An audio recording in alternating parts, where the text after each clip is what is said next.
Caldwell-West Caldwell Board of Education Public Conference Meeting. Today, Monday, September 23rd. Tonight, the board met in executive session at 6 p.m. here in James Caldwell High School in room 105. The purpose of that meeting was to discuss personnel litigation, miscellaneous, and old business matters. That meeting has been advertised and is in compliance with the Open Public Meeting Act and NJSA 10:4-6, also known as the Sunshine Law.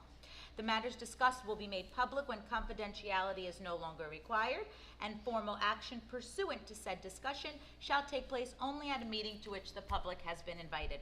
Tonight, the public conference meeting is taking place at 7:09 p.m. We're a little tardy because I'm talking. The Board of Education meeting is being streamed live, but all community questions and comments are welcomed here in person. The Caldwell-West Caldwell Board of Education public conference meeting is also in compliance with the Open Public Meeting Act and NJSA 10:4-6, also known as the Sunshine Law. Notices have been sent to the Progress in Caldwell, New Jersey, the Star Ledger in Newark, New Jersey, and Tap Into West Essex. Notices have also been posted at the Board of Education Business Office in the Harrison School Building, Gray Street, West Caldwell, and have been delivered to the clerks of the Borough of Caldwell and the Township of West Caldwell for posting. Brian, can you please take the roll? Yes, Ms. DiMartini. Here. Ms. Landolfi Jefferson. Here.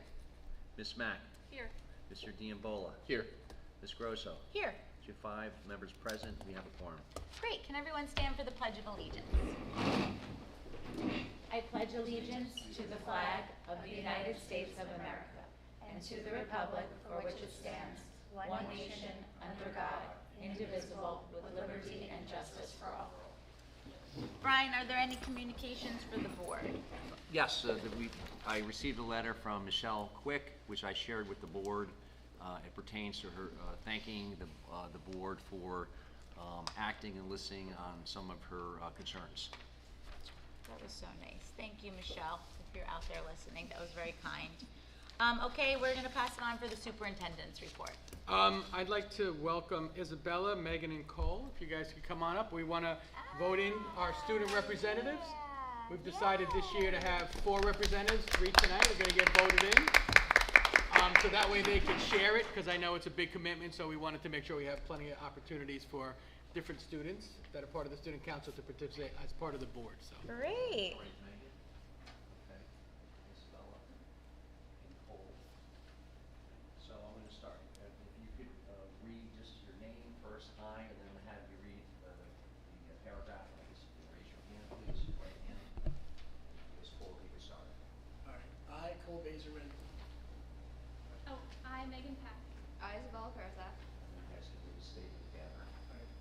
Do solemnly swear that I will support the Constitution of the United States and the Constitution of the State of New Jersey, and that I will bear true faith and allegiance to the same of the governments established in the United States and this state under the authority of the people, so help me God. Okay, good. And the second stanza, do the same thing. Sorry, Nicole.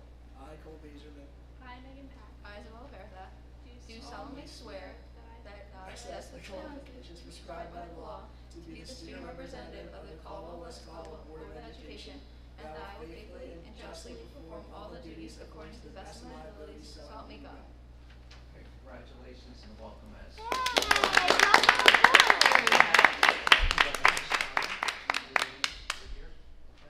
So, Cole, if you could sign right here on the X, okay? And then I'll keep copies of these. And then you guys get copies of them. And then we're going to take a picture with you guys and the board. Okay, I'll give you copies and then I guess Isabella can sign right here. Yep. Megan.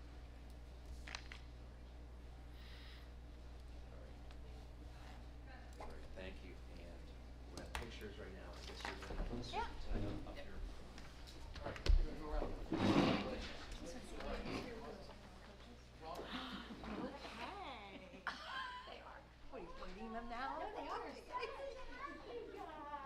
Congratulations.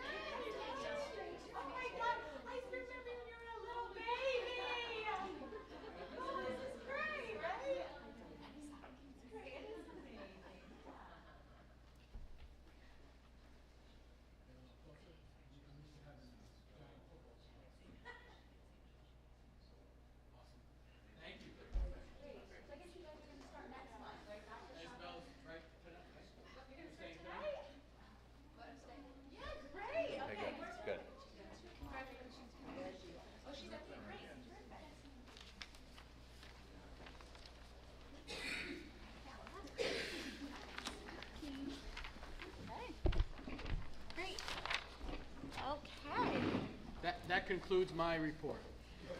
Okay, great. All right, we have some committee reports before that. I just want to take a moment on behalf of the board to congratulate the 7th and 8th grade Grover Cleveland Middle School Marching Band, who were the winners of the Rutgers Battle of the Bands, and they went down to Rutgers, so yay. And if you've never gone to one of the winter concerts at the middle school, it is really, like, the band is really fantastic. I mean, they're fantastic here, but you kind of expect it at the high school level, but at the middle school level, they're like super fantastic also, and so is the chorus. So please, like, look at the district calendar, and especially now these kids are champions, so we should honor them and give them the kudos they deserve. Okay, so congratulations, GCMS. And now we have a bunch of committee reports, so we'll start, let's do finance and facilities. We'll start first. Okay. The Finance and Facilities Committee met on September 19th from 4:30 p.m. to 5:15 p.m. Board committee members present included President Julianne Grosso and myself, Danielle Mack. Business Administrator Brian McCarthy was present from the administration. The committee reviewed all finance and facility agenda items for tonight's board meeting. The board would like to thank the Kiwanis Club and the Rotary Club for their donations to the Grover Cleveland Middle School Butterfly Garden.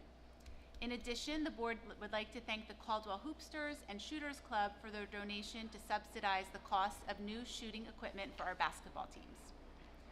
The committee and board reviewed referendum marketing proposals at tonight's executive session just before. The selected vendor will be approved at the September 30th regular board meeting. And that's it. Great. Any questions or comments from the board?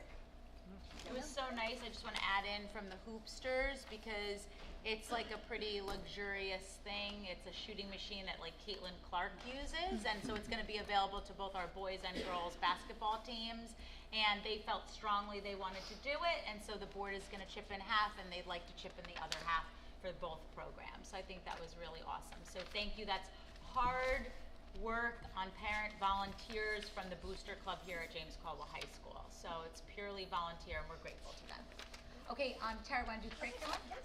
So the curriculum committee met on September 10th from 3:30 to 4:30, and present were Dr. Conklin, Caitlin Jones, myself, and Danielle Mack.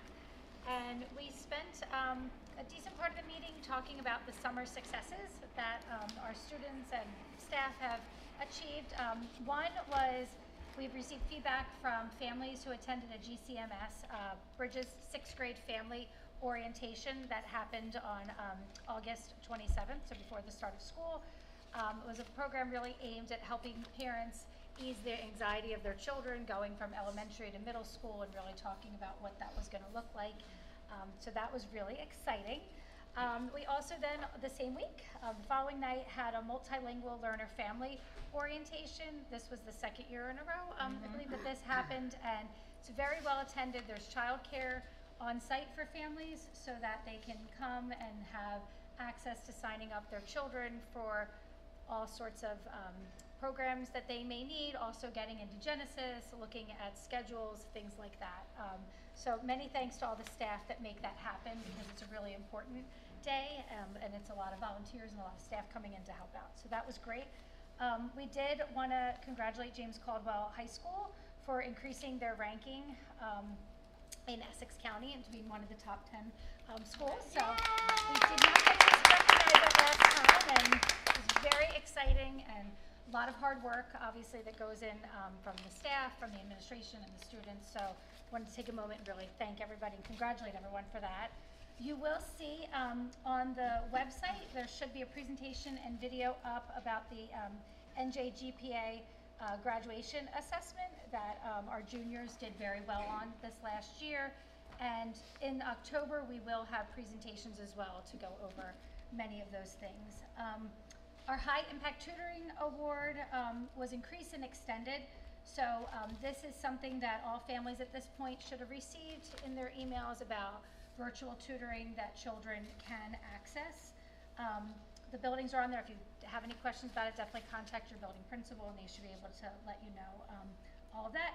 And we reviewed as well the Smart Summer Academies at both the elementary and middle school levels, and talked about the successes there again that the students achieved. And then Once again, Lincoln School was continued to be focused or featured for their successes for their post-COVID strategies to support students in their building. So again, another congratulations to all. Great, thank you. Any questions or comments from the board? Okay. All right, let's, Marisa, you want to do policy? Sure. The committee, the policy committee met on September 16th. Present at the meeting were Dr. Conklin, Brian McCarthy, Ms. Jones, the committee chair, Terry Greenlee, and myself. The committee reviewed and discussed several policy and regulation updates covering board term limits, equity in schools and curriculum, and the breakfast at schools. The updated policies and regulations will be presented to the board for the first reading over in September and October board meetings. Great. Questions or comments? I think that's it, right? Yep. Okay, that's good. So we're done with our committee reports.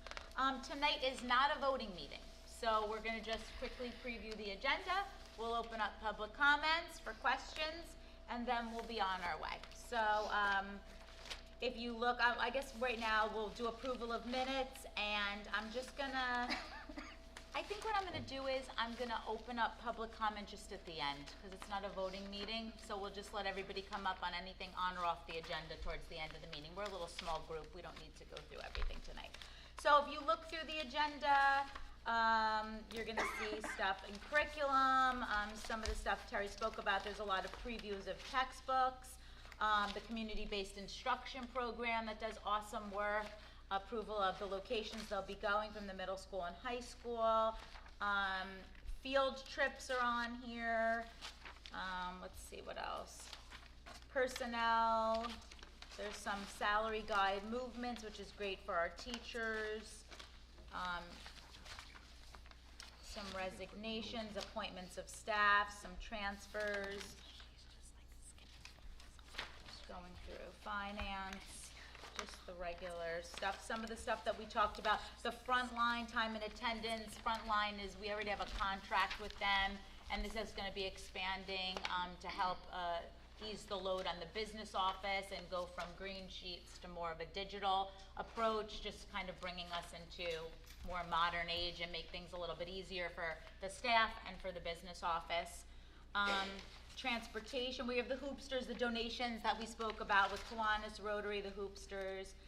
Some transportation contracts, like I don't know if people really focus on or understand that we have a huge transportation fleet here, and it brings in a lot of revenue for the district. We're very fortunate. That was built years ago by our BA, Tom Lamb, and I feel like Brian and the business office have done such a great job in keeping that up and adding transportation contracts where it makes sense for us, where we're partnering with other districts. We've added like a new district here, Cedar Grove, where if they're on the route, we're picking up their kid and they're paying us money to do it, and it's a great source of revenue. So it's wonderful, besides the wonderful fact that we're able to transport our own children and keep an eye on them, and then also with our athletics too, like, and our bands, like anything where people need to go, we can transport our own kids. And we know the cost of transportation is outrageous, so it's really wonderful that we can do that. And then we have usage of facilities on here. And then just some new policies with the breakfasts and the procurement for school nutrition and board member terms. And then that'll pretty much take us to the end. So we're gonna be voting next week. It's not a huge agenda, but it gives everybody another week to see if they have any questions to bring up on Monday's meeting. But in the meantime, I'm gonna open up public comments. Just a reminder to everyone that public participation shall be governed by the following. The participants must be recognized by the presiding officer and must preface comments by announcement of their name and address. Statements are to be limited to 3 minutes duration. The participant may speak no more than once on the same topic until all others who wish to speak on that topic have been heard. All statements shall be directed to the presiding officer. Boards use the public comment period of the meeting as an opportunity to listen to citizen concerns, but not to debate issues or enter into a question and answer session or a cross-examination between the public and individual board members. Be aware that not all issues brought before us will be resolved this evening. The board may respond to public comment by seeking additional information or by delegating the authority to the superintendent or his designee. The presiding officer may interrupt, warn, or terminate a participant's comments if they exceed the allotted time or are objectively obscene. Participants may be civilly liable for any obscene, defamatory, or slanderous statements made during the public comment of this meeting. Okay? With that being said, a little unorthodox, please feel free to come up, address the board on anything on or off the agenda.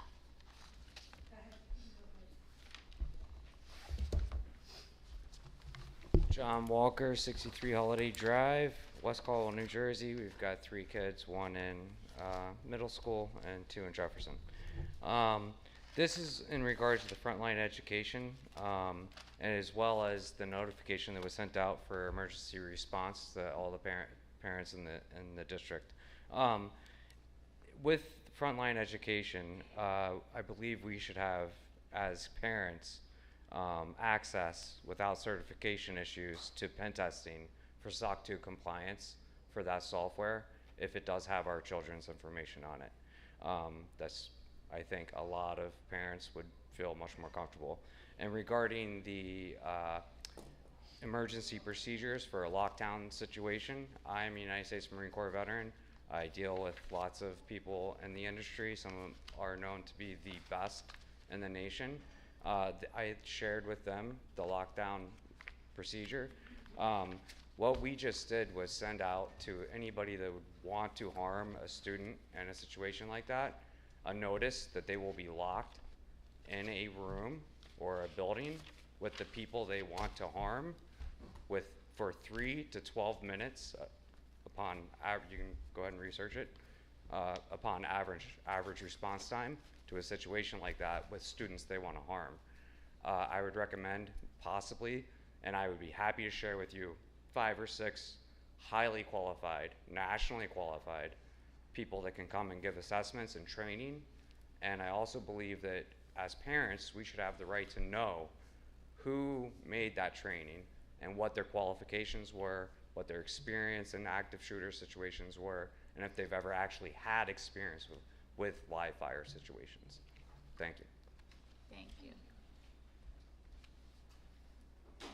Dr. Conklin, do you want to respond to anything about the training or frontline? We actually partner with the local police department and the state police to review our lockdown procedures and training for the staff, and they provide the training in terms of all that lockdown. So I'll speak to them if they know of anybody else that they like to bring in. I'm always happy to listen to their recommendations.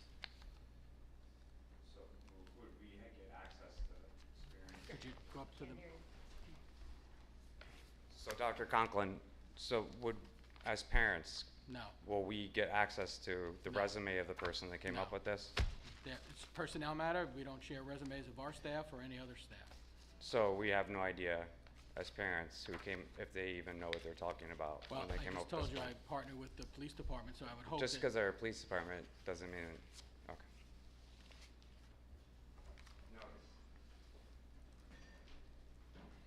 Good evening. My name is Sharon DeMeo-Mudis, and I live at 231 Westville Avenue, West Caldwell, New Jersey.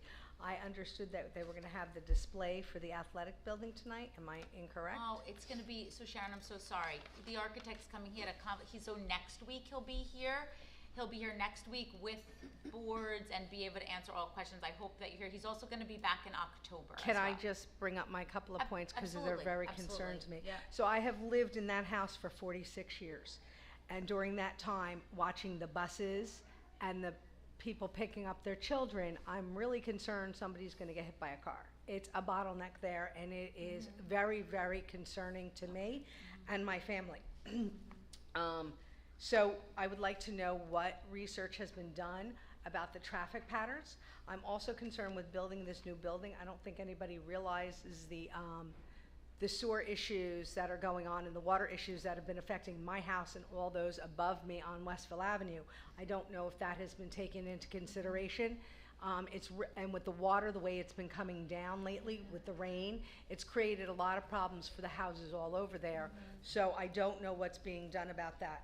Again, I do want to see improvement. I just don't know that that's the right place for the field house sometimes. If it was on the other side, location is a concern. So I just wanted to bring that up because, you know, like I said, I can't even get in my driveway half the time, and the kids, Yeah. they walk, and when they cross the street, we're gonna have I call them dead squirrels. We went through this when I taught Girl Scouts. They don't watch, so I'm just really concerned. No, Sharon, thank you so much. And if you could do us this favor, because I don't know if, please, I would love for you to come back. I will be back next Monday. That would be great, because, well, next week, next Monday, the architect will be here. Well, I thought he was gonna be here tonight. Yeah, That's what I was told. I know. He was originally supposed to, but he had a conflict, so he will definitely be here on Monday. Okay. He has done his due diligence on all the water and sewer issues and can speak to you at length about it. I know that, so if you can't come Monday. I will be here Monday. Great, perfect. So I was gonna say, please email Dr. Conklin and we'll get it, but I would prefer for him to be able to just speak to you. I understand. Like I said, we're just really concerned, and I'm concerned about the parking and how Yeah. far back the new building is gonna go. Yeah, yeah. Because it affects my property the most. Yeah, sure, absolutely. Yeah. That's why I would love for you to come. Absolutely, I will be Thank back. you. But Sharon, thank you, and we'll make note of the traffic issues too. Maybe we can Yeah, speak it's to. just, yeah. it's just concerning. I mean, think about Sunny Terrace, and there's no real lights, yeah. you know, and I don't think anybody, I'm not saying you don't, but from my perspective, living there 46 years. Yeah. My dad used to, because he was a cop, used to stand out there, and we used to have the kids we used to have a fence, we had to take it down, the kids would literally line up on the railing. And I realized that they moved the baseball field that was there a long time ago, and I believe that was part of the concern. There's gotta be a better way. Yeah, no, thank you. Thank you very much. And please come back next Monday, Sharon. will. Please, thank you.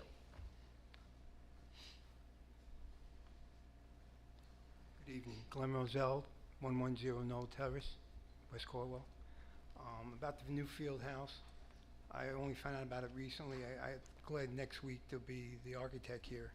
But my question is, will this be able to house all the sports teams that use that field, or is it just for the football team? No, it's not just for the football team. So it's gonna be Title IX compliant, which the field house right now, Mr. Roselle, is not Title IX compliant. What we Understood. mean by that is that the girls have no space. There's no Exactly. place for them to go. In the new design, and I'd love for, again, you to join Sharon, and please come back next week. Half of the field house is for the boys, the other equal half is for the girls. All of their sports teams are there. It will give them access space. They'll have their own bathrooms, they'll have their own locker rooms, their coaches will have their own coach's office with their own showers and their own bathrooms. There's upstairs, that second level is a multi-purpose room that will also, like, I'll have a divider in it that can mask as, like, can also be a film room. The girls will have full access to that. I understand that there's been a lot out on social media that it is only for the football team, and that is just not true. And I appreciate you coming and saying it, but I really would love for you to come and see it, and have Greg, our architect, talk you through it. And you're gonna see that that is one of the main reasons that we're going for this field house, is because our female athletes, and Mr. Romano, our athletic director, has been very passionate about it. They do not have a space. My daughter played sports many Yeah, years here. they don't have a space. It's terrible. It's terrible. And as this exists today, that was done pre-Title IX. So we can get away with keeping the field house as it is, but how fair is that? First of all, it's disgusting. It's open right now till 8 o'clock. If no one's seen it, I encourage you to go up in it. It's gonna be open next week from 6 to 8. It is an abomination. And the fact that, we worked so hard. I can say, Chris and I were on this board when our girls came to this meeting with their parents and their town coaches and advocated for field hockey.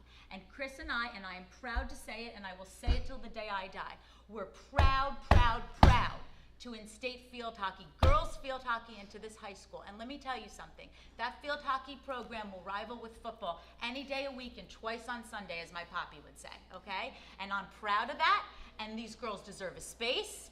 And it's not just field hockey, it's girls soccer, it's girls lacrosse. These girls work hard. They have no space. It's disgusting. And I'm sure as the father of a female athlete, you can see. So I appreciate that the way of the community has been football, football, football. Everybody loves football. We get it. Friday Night Lights, that's what we're about. But this board is progressive and looking out for our female athletes. And that is one of the main reasons we're going out for a referendum. Now is the time. It's only going to get harder to do for them because the cost of things, building materials, construction is only going to rise. This is our opportunity. We have a moment in time, and the board is choosing to seize on it. Obviously, it's going to be in the hands of the voters. We are going to do our best to have all of the information, the marketing firm, the architect available, be as transparent as possible. But this is the time. The time is now, and that's why we're acting.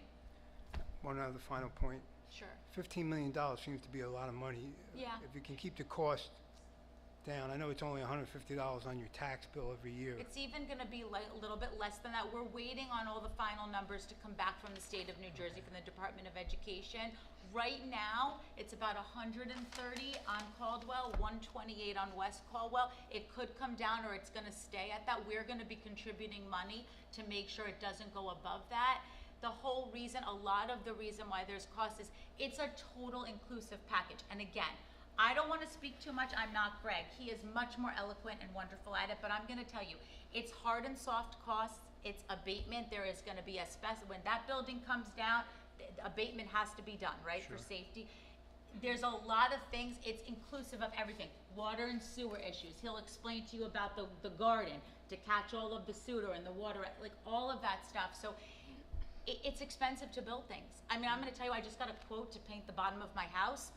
I almost dropped dead. I could not believe what they were charging me to paint 3 walls of the outside of my brick house. I literally was like, I can't even believe this is real. Like, it was like double what I thought it was going to be. And I'm going to be honest with the community that if the longer we wait to fix the building, the more expensive it's going to get. Understood. I'm Yeah. just glad that all the sports were included. I thought All we the just sports went are with included. football. That's definitely, that is the truth. Thank you. You're welcome. Thank you for coming. Please come back next week. I really would love for you to see Greg's presentation. Thank you. Thank you so much. Anybody else? Yeah. Liz Hart, 149 Ravine Avenue. I have 2 questions, or I have one statement, but I'll save that because it's long and I actually printed it out. Sure. So, but my question is on policy. Excuse me. The board member number and term, is that something that you're not allowed to talk about that now, like what the revisions to the policy would be, or no? It's right in the, it should be attachment. So if you just click on it, you'll see the underlined or the dark pieces. It just, it basically adds in the New Jersey Administrative Code that was updated, so it lists that. And when we have an update, if the one word changes from the to we have to do an update. Got it. So it's really just reflecting the New Jersey Administrative Code Right. that was changed and says, now this is where you find this information. So Okay. there's really no updates to board. Okay, got it. I was like, what? Everything's still the same, just a administrative code reference change, so the whole thing has to change. Yeah, just so you know, Liz, we do not have the authority as a board to dictate our own terms. That's Right. that's all done through the state of New Jersey and the School Boards Association. Like, we are publicly elected officials. Like, we have no jurisdiction over that. Yeah, no, that's all. why I was like, wait, Yeah. what? And Did a I lot of the change it? policy is changing Okay. because there was a law that says it has to be neutral. Okay. So any place that would say his or her now says they or them. Oh, So got it. Okay. you'll see a lot of policy updates that just changes that language. Okay. Okay, great. So normally I kind of like speak off the cuff, but I printed something out. I typed it ahead of time, so I apologize if I'm like not looking at your faces. I just That's kind of okay. want to make sure No that need to I'm apologize. getting, all of my thoughts across. Absolutely. Okay. So first, I do want to say that I do agree that we need a renovated field house. I am, however, speaking out against the approximate $16 million cost for the proposed renovations that would result in increasing the size by over 5 times and result in an additional tax burden. And I know, Julianne, you just mentioned that it's now a little bit lower. It's like 130 and 128, depending on if you're a Caldwell or West Caldwell. Right, also depending on, we still waiting for the Department of Education. I mean, it's very possible we are not anticipating to get any money back, any debt service aid, but we can't say we won't. That building's not ADA compliant. Right. Could the state say you're looking to upgrade a building and make it ADA compliant for handicap? Like, we just don't know. So the cost could come down, and the board is also contributing capital reserve against it. So we just can't give final numbers until we get everything back. The Department of Education is now currently reviewing all our applications. are you allowed, do we know when we will hear back from Usually them? it takes about 3 months, right, Dr. Conklin? Yes. So we don't know It's exactly gonna when. be several months before we Okay, actually. so like probably after the new year. Well, yeah, I mean, they were submitted. No, the no, dead- before then. Yeah, before then. The deadline, like December, the deadline to submit was September 12th. Greg's Right. team met that deadline, God bless them. Was, I think, over 20 applications, right, Brian, we signed? Lot of boxes. It was a lot of boxes of paper. So, I would say definitely before the new year. And then once that information comes, that's when the marketing firm will start putting it in print and getting that out to everybody, so everybody understands what it's all gonna look like. Okay, great. So I would like to draw a comparison to the recent locker room renovations that were completed at the University of Michigan. So the University of Michigan is the incumbent 2023 college national football champions. And I know this field house is not just for football, but please bear with me, right? Their locker room is approximately 14,000 square feet, which is 2,000 square feet less than what is being proposed, and costs them approximately $14 million, which was largely made possible by a single $7 million gift or donation, right? Their locker room serves the Michigan football team's day-to-day needs for training during football season and off-season workouts. Their recent renovations created an expanded locker room, improvements to locker, shower, and team areas, as well as created gender-inclusive locker facilities for both student athletes and staff. It also included a bowling alley, pool tables, and a barber shop. The cost of the recent renovations for the locker room for the National College Football Championship team is less than what is being proposed for our district. And I'm pretty sure I didn't see a bowling alley in our proposal shared in the last board meeting, although it would have been cool. So I implore the board tonight to challenge the Somgen architects to go back to the drawing table to provide a more cost-effective solution or solutions to renovate the field house that will not be such a tax burden on the community. Thank you very much for your time and consideration. Thank you. Thanks. Thank you. And I just want to make a comment that, and it's not, and Liz, I totally appreciate it, but this is also New Jersey, and we live in one of the most expensive states in the United States of America. And the problem is that the building something in Michigan versus building it in New Jersey. Here's the other thing, and let's be realistic. We have to go out to bid, right? So if the referendum passes, we then have to go back out to bid. If a contractor comes in below what we're anticipating, they can't come in above what we've been approved for. If they come in below, then that money gets returned to the taxpayers, right? When you get approved for a referendum, Brian, please, I'm not, correct me if I'm wrong, but you can only spend, everything is earmarked to the cent. If you don't spend it, it gets returned back. So you can only use it, what's for the field house can only be used for the field house. If there's extra money, it gets returned. So we have to remember, nothing is in stone here. First of all, it has to pass. Then if it passes, we gotta go out to bid.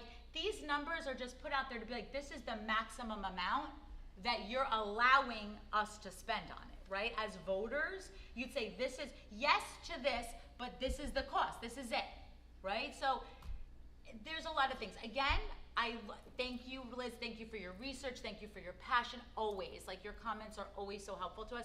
But again, there's a lot of factors that go into doing things, right? We're in New Jersey. The cost to build something here, it's like building your home versus building a home in Pennsylvania.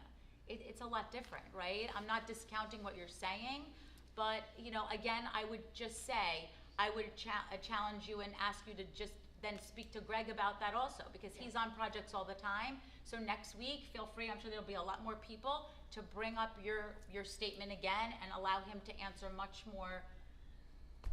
better than I'm doing right now. But yeah, so anybody else would like to come up and speak? Can I ask a quick question? Absolutely, absolutely. You don't have to stand back up, Sharon. That's Well, you okay. can't, the problem is if you can't hear you. Oh, We okay. can't hear you on YouTube if you don't go to the microphone. I'm sorry. Okay, sorry. I'm sorry to make you get up and walk over there. But then people at home would be like, I don't know what she was asking. 'Cause Yeah. I just want to ask, so once this referendum is passed, when do they feel that the building would start? So that's a Greg question. He said it at the last one. I think, Dr. Conklin, do you remember what he said? He said I that don't wanna give they would bad probably advice. wait until after the winter season next year and then start the demolition, so that way the kids could use the facility for the winter sports. So they'd probably start I guess November, when the. Of 2026? Of Yeah. 2020, not of 2020. 2025. 2025. So I think, honestly, Sharon, and again, please ask him this, but I Oh. think what I remember, if anyone else remembers on the board, I think he said after the football season of 2025, they would start, so that they're inconveniencing one sport one time. Right. So then they'd inconvenience like winter, spring, fall of 26, right? And then have it hopefully to be open by spring of 27 or fall of 27. They would So start with you're demolition thinking of first. breaking ground, from what I understand, by next November? I think That would you be gotta 20 ask 20 them. am You I More, gotta more ask about it's more about the demolition. Demolition. piece, Well, yes, but they because- really But want- again, please ask Greg. Like he'll give you like. because the other issue that nobody's, and I'm not exactly sure where this building is going. You're talking about being 5 times, so I'm assuming you're going back on the field, is that correct? Way back to behind my house. No. No, it's No. actually gonna be on the footprint of the existing building. And then move going forward towards and to the right. forward and towards Bono where the shop put. So is. you're not, if I you go guess online- We're because I not couldn't going see. back. We're not going back towards the houses. We're No. coming forward and going practice towards field. Bonnell Field. So- Towards the Okay, practice I just, field. because I couldn't see it. If you go in, did you go onto the? I web- did, but I all right. couldn't pull it up. It was giving me a Well, hard time to. He'll be here next week, but Okay. it's basically on the footprint now, forward and to the right, so it's gonna eat into the practice field more than it would Okay. go back. And Okay, so they're not going to be building a driveway in that dead area between my house No. and. No, No. no. No. That, No. there's not gonna be anything touched necessarily back there based on that. It'll take up the existing space and forward, closer to the practice field. Okay, I'm sorry, I did try to look, I just wasn't No, able to Sharon, open it's things, fine. and Yeah. I couldn't be at the last meeting Yeah. because I'm a teacher too, and I did take some vacation time. Good for you. Well, You if you need it, yeah. send me an email, and I'll see if I could send you the actual, we have a screenshot of That would just be that, great. so that you Yeah. could see where it kind of overlays. So Thank just you, send me thank an you. email and I'll send it to you. Thank you very You're much. welcome. And Sharon, he also, when he comes, Greg, like he brings, like he has an aerial shot of the footprint. Besides just showing the building, all the bells and whistles, he'll show you an aerial shot, so you'll be able to see the whole thing as well, too. Okay? And again, our real true concern is we Is the are afraid traffic. that somebody Yeah. is going to get hurt, and Yeah. it's a real concern. Especially, I can't even get in my driveway, and I get it, I mean, I try to avoid it going I know. home at those hours, or Yeah. Thank you, Sharon. Thank you. Okay. Anybody else want to come up? Anything on or off the agenda? No. Okay. Okey doke. All right, so then what we're gonna do is, we're gonna make a motion. Before we do that again, I just wanna remind everyone watching at home, next Monday, the field house will be open for tours again, 6 to 8. We will be back here at James Caldwell High School. Pret Samgen Architects, our architect Greg, will be here to do the presentation. Again, ask questions. Please, I encourage people to come and be part of this process. That's why we're having him here. I know Greg was at all the open houses and got some questions, and people were able to see boards, but it's really important to come here and engage. He's gonna be here next week. He's also gonna be back in October. We're gonna stay here at the high school so that we can have the field house accessible as much as possible. But we also can't forget that there's a first question to this referendum.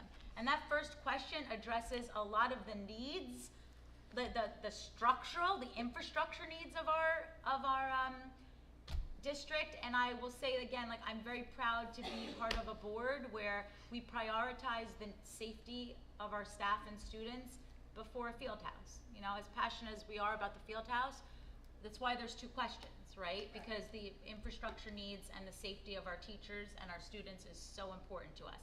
Also in question 1, our academic needs.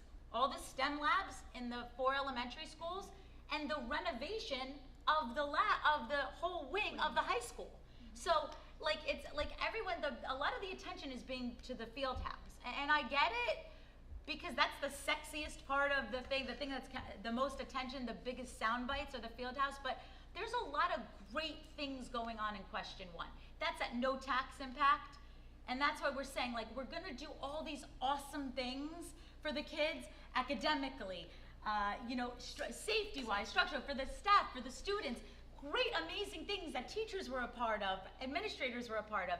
And then we're saying, let's do something else kind of cool for them too, right? And the coaches, girls and boys sports alike, were part of that field house design, okay? They were all part of those meetings. So I just don't want to forget about question one. You know, question one is really, really important. I'm just looking at you, Sharon, because you're a sweet face and you look so nice and you're smiling at me, and it's just great, but it's not directed at you. But yeah, so I just want to remind everybody that there's two parts to this. You know, we can't forget about that as well. So Greg will be here, his drum roll next week, and he's pretty charming and wonderful and easy to talk to. So I encourage everybody at home to come next week to James Caldwell High School, same time, and listen to the architect. That being said, can I have a motion to enter into executive session at approximately 7:45 p.m.? I'll make a motion. And do I have a second? I will second it. Great. Brian, will you take the roll? Yes, all in favor, aye. Aye. All against, nay. Any abstentions? Motion carried. Great. Thank you. Thank you, everybody, for coming, and thank you for sharing your quite well. opinions and thoughts.